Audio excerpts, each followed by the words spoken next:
And now, a tale well calculated to keep you in suspense. Tonight, a well-honed accounting of a lethal impersonation. In just a moment, Stand In for Murder, written especially for Suspense by Gladys Gallant. Suspense is brought to you by Alpine Cigarettes.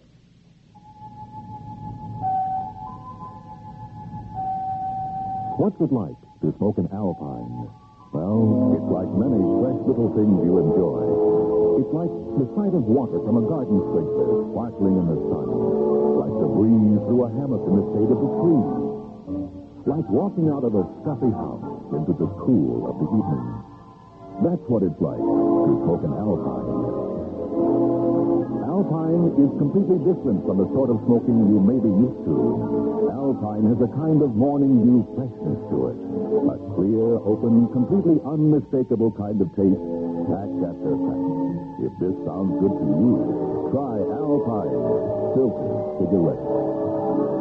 There's something more to smoking with an Alpine cigarette.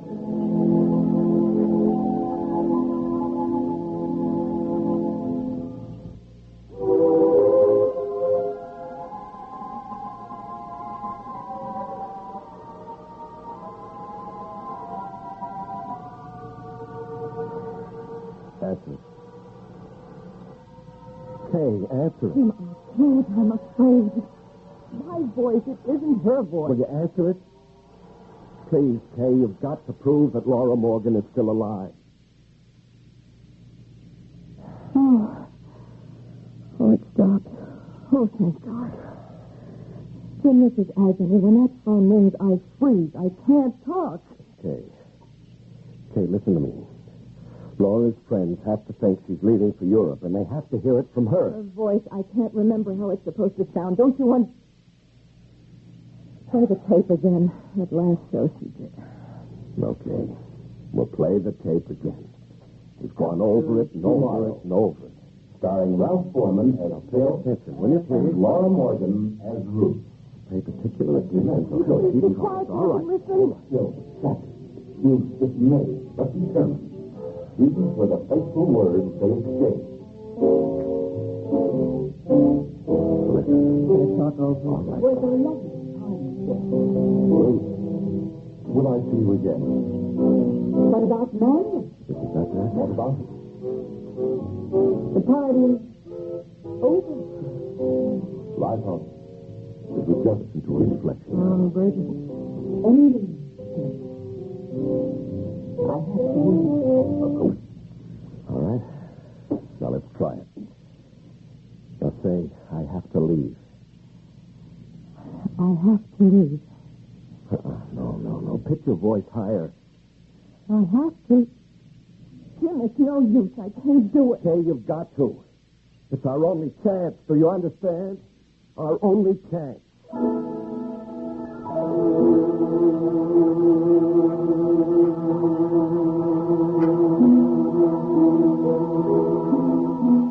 I remember thinking this must be a kind of dream, a terrible nightmare. And when I awoke, everything would be just as it was before Jim asked me for a divorce. I would never agree. I knew there was somebody else, but I just kept hoping that someday he would come back to me. And one night... Jim, I've got to talk to you, Kay. the answer is still no. It's not about the divorce. Oh, really? I suppose you just dropped in for a drink. Is that it? Well, that's Okay. very nice. It's like old times. Look, never mind about all No, that now. please, really, I insist. Oh, is it still on the rock? Kay, please. Just like us, Jim, huh? On the rock. I said never mind. Her name's Laura Morgan, isn't that right? Yeah, I heard you look so much alike.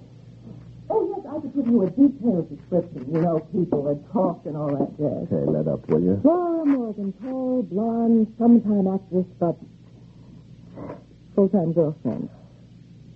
What's this? You that out? Kay, stop it. I said stop it. I mean, that's I know just what you meant. Kay. She Laura is dead. It was an accident. You see, last night we had a terrible argument. I didn't want to marry a Kay. I wanted to come back to you. Well, she became hysterical. She pulled out a gun. I grabbed it from her. It went off. She's dead. Oh, dear. Well, what are you going to do? Did you call the police? Call the police? Kay, if I call the police, I wouldn't have a chance. Jimmy, they will find her. They'll know it was you. No. They'll never find her. Now, you see, I got her out of the apartment, down the stairs, and into the car. No one saw me. And then, near the bridge... Now, stop, please. For God's sake, I don't want to know anymore. I'm sorry, Kay. Sorry for this mess. Sorry I left you. Sorry for everything. Kay, I still love you. Jimmy. What chance have we got now? There is one chance. But it all depends on you, Kay. On me? Yes. Okay. Would you help me set up an alibi? An alibi? Mm-hmm. Of course, Jim. But how? By becoming Laura Morgan.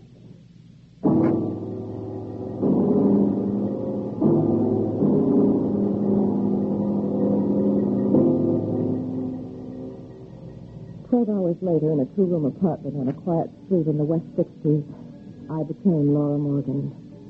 As Jim planned it, it would be for only a few days, just long enough to establish her existence. But those few days were a lifetime of terror. There was the constant ringing of the phone right from the start. And the trouble I had imitating her voice. Acting wasn't my line at all. Tomorrow. And Tim Sorry, playing that tape recorder so I could hear Laura's voice again and again. Okay, you're just not getting it. Now, please pay attention, huh? Right. All right. Now, we've got to get it right. Be quiet. All right. With a fateful word, they escape.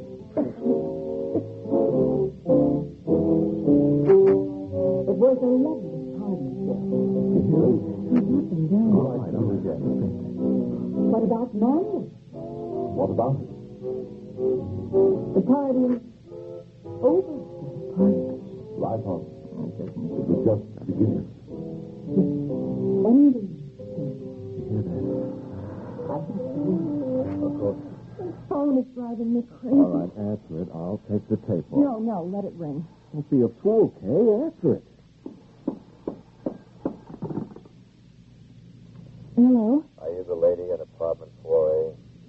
Yes. What is it? I'm a reporter from the Daily Globe, miss. We'd like to ask you a few questions about the murder Wednesday night. My God, Tim. Who was it? What they want? A reporter from the Globe. He wanted to ask me about the murder Wednesday night. Murder? Wednesday night? Tim, please. Let it ring. No, wait, pick it up. Go on, pick it up. Now say you're Laura Morgan and let him do the talking. Hello? This is the reporter from the Globe again. Are you the lady I was just talking to? Yes, this is Laura Morgan. We were disconnected. Now, about that murder, Miss Morgan, we understand you saw the killer's face as he passed you in the lobby. Well, I didn't see anything. Who was killed? Well, if you don't know, miss, then I guess you didn't see anything. Sorry to bother you. We were just checking all the tenants. Thank you. Oh. Somebody was killed, but he doesn't know about Laura Morgan.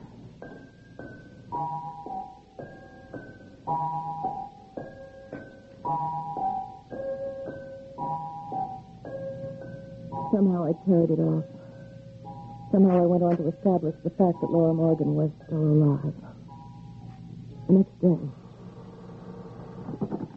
This is the Jiffy Cleaning Service, Miss Morgan. Yes. What can I do for you? About that powder blue wool suit you sent back to us. Our very best men worked on it to get that spot out that you complained about, Miss Morgan. Oh, the spot. Yes. Did you get it out? Miss Morgan, if you go out of your way to look for it, there's still the faintest remains. Frankly, any more solvents and you'd wind up with a hole instead of a stain. But if you don't know it's there, it isn't. You know what I mean? It's the best we can do. I'm sure it'll be good enough, Miss. You mean it'll be okay? The other day you nearly took my head off that it didn't come out right.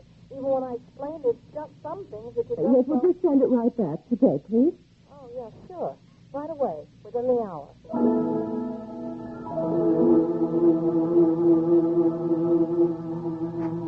That afternoon, wearing Laura's powder blue suit, I left the apartment.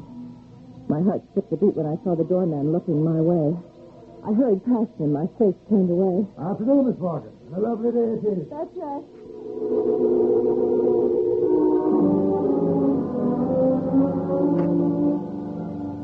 Jim's plan seemed to be working. To kill time, I went to a movie and then decided to walk home. It was a relief to be caught up in the anonymity of New York with its crush of people at 6 o'clock. I was just turning west on 64th Street when... Look out, ladies!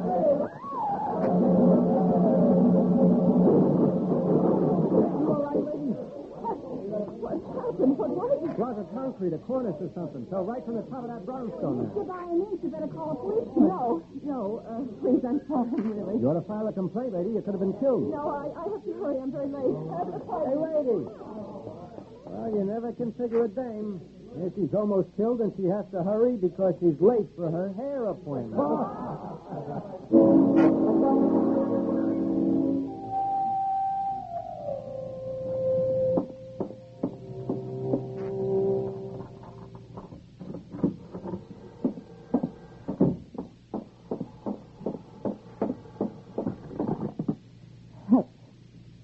Hello? Laura Morgan? Yes, this is Laura Morgan. Who is this? That concrete block that dropped a few minutes ago. Concrete block? What about it? I just want to tell you, that was no accident. No accident? No accident. Just a little warning, Miss Morgan. Who is this? What do you want? Who are you? Next time, we won't miss. If you say one word about the murder, you're dead. No.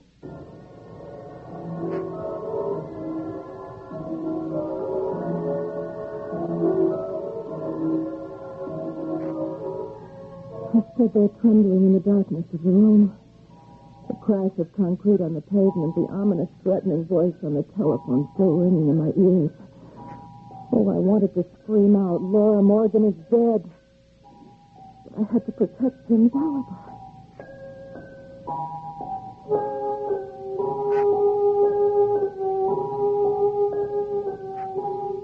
I tried not to panic.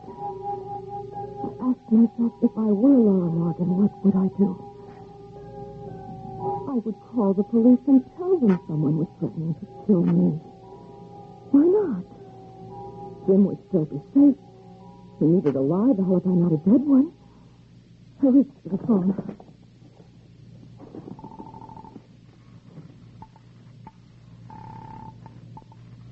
Operator, get me the police department and hurry, please. The police department, this is Laura Morgan. I'd like to... Hang up the phone, lady.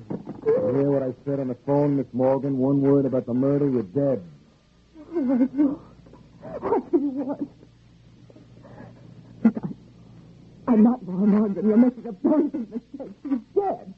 I tell you, she's dead. What are you trying to pull? You're Laura Morgan, all right? You just told her to the police. I'm not Laura Morgan. Laura Morgan is dead. I know where she's going to be. You talk too much.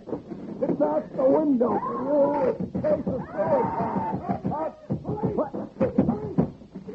Which way are you going, Miss Morgan? Bedroom into the fire escape. No, they won't get far. Give me the squad car downstairs. They tried to push me All right. Take it easy. Take it easy. Take it easy. Come on. Take it easy. That's it. All right. Look, I'm from homicide. Lieutenant Kelly. We've been watching this building all day. I did. I you witnessed the gang killing at Clint Toback Wednesday night. What, the record singer? Yeah, your late neighbor. He was shot right in his lobby. Doorman said you were coming in when it happened. Oh, were you? Well, that must have been just before it happened. Now tell me, did you get a good look at the killer's face? Sorry, I really can't remember. There were several people past me in the lobby. No, I really didn't notice. He noticed you, all right. Where did you disappear to Wednesday night? We've been looking for you for 2 days, Miss Morgan. I know. It seems a lot of people were looking for me. Police, the newspapers. Oh, a killer. Well, I'm getting out of here. Now, it's safer to stay put until we apprehend that killer, Miss Stay Morgan. here and take another chance in my life? Oh, no. Don't leave this apartment, Miss Morgan. If you do, you'll wind up as dead as your late hood neighbor, Clint Toback.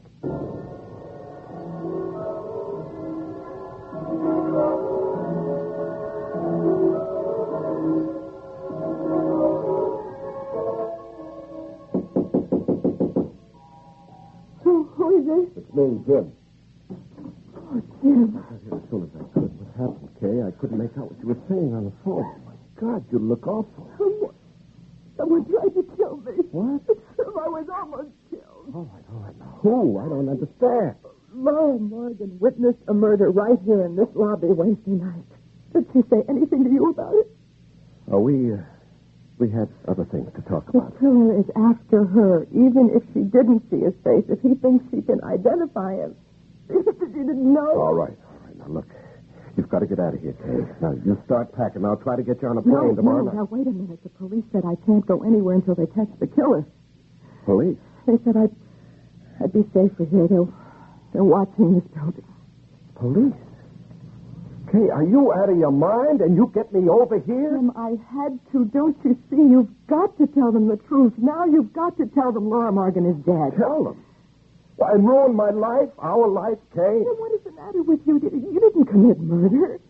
It was an accident. The police will understand that. Sure. I'm sure they'll be very understanding. Jim, don't you see? If you tell the police, it will be in the papers, on the news broadcast. Don't you understand? Then nobody will try to kill Laura Morgan if she's already dead. Oh, I see one thing. I've got to get out of here and fast. Look, Police, Miss Morgan. just remember you're Laura Morgan. As long as they believe that, we can get away. I had a report a man was seen coming up here. Oh, yes. That was just a friend, Lieutenant. Oh, please, thanks for coming in. Yeah, thanks. This is Mr. Benson, Lieutenant. Benson? Jim Benson. Miss Morgan tells me she's been having some trouble, Lieutenant. Yeah, quite a bit of trouble, Mr. Benson. Miss Morgan, I'm afraid I have to tell you there's more trouble. What do you mean? Well, there seems to be, some question about your identity. As you say, my identity? Yeah, the doorman of this building. Come in, Brady. We can settle this right now. Oh, this is ridiculous, Lieutenant. This is an invasion of privacy. At the moment, Miss Morgan's life is hardly private. All right, what do you say, Brady? Is this Laura Morgan? No, that's not Laura Morgan. No, sir. Are you positive? When you put me back on the door today, sir, I knew she wasn't Miss Morgan. She wore the same suit, and she even looks like her. But that walk, and the way she kept her face turned away, they made me think, sir. No, sir. This lady here isn't Laura Morgan. What do you mean? Laura, I'm be not quiet, Laura please. Morgan. Anytime Laura. Never heard it. Okay. All right, who are you, miss? Why are you impersonating Laura Morgan? Don't say a thing, Laura. I'm calling my attorney. And who are you, Mr. Benson? Did you set this woman up as a decoy so you could kill the real Laura Morgan? We haven't found her yet, but the police are dragging the river. Yes. All right, just stay where you are, all of you. I'll answer it. Hello? Lieutenant Kelly, Speaking. this is Blaine. Oh, yes, Captain. Don't let that woman get away, Kelly. We'll be right over. Laura Morgan has been found and identified.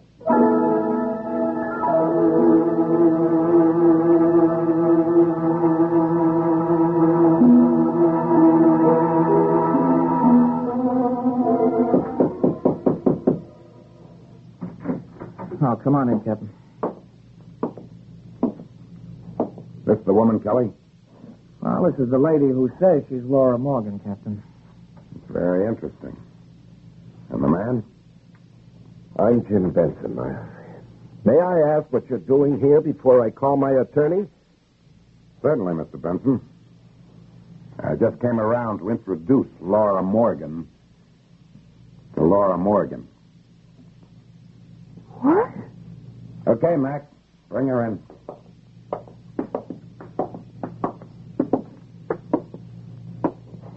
Miss Morgan, meet the real Laura Morgan.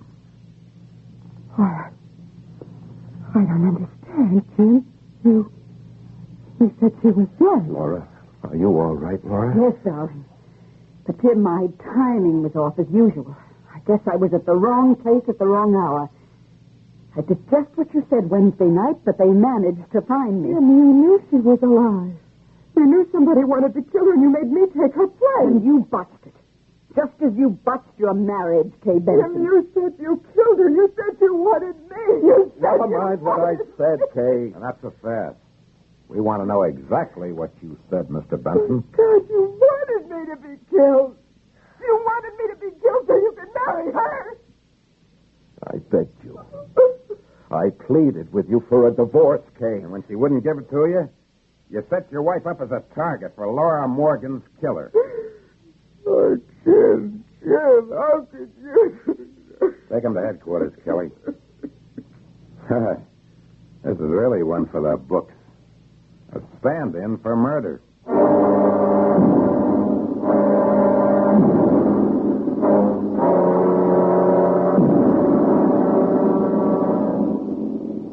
Suspense. You have been listening to Stand In for Murder, starring Terry Keane and Larry Haines, and written especially for Suspense by Gladys F. Gallant. In a moment, a word about next week's story of Suspense.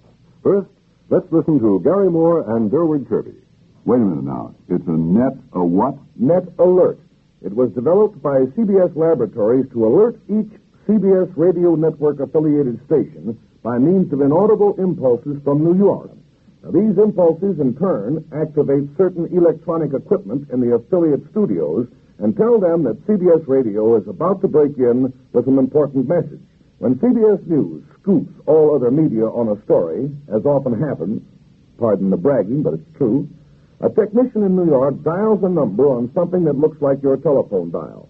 This sends out a practically inaudible sound over the lines to the local station. But how often will this system be used? Anytime a news story of importance breaks. So that no matter where I go, night or day, if I stay tuned to CBS Radio, I'll never miss the important news. Right.